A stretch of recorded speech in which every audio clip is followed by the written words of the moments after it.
phim Trận chiến cuối cùng của Polly và những người bạn.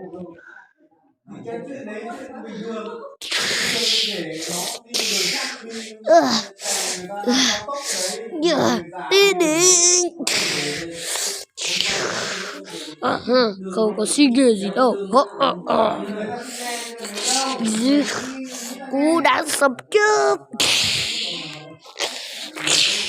Các cậu biến hình thành robot đi. Biến hình thành robot.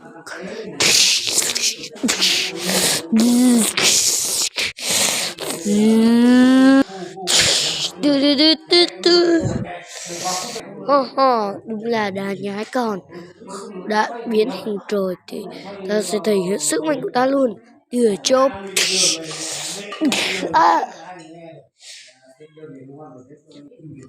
Haley, Polly, còn hai người nữa.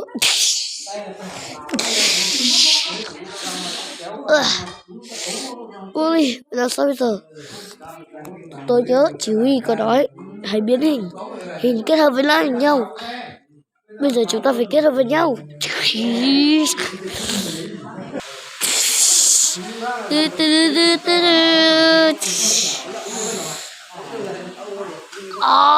Sao các người có thể làm như thế?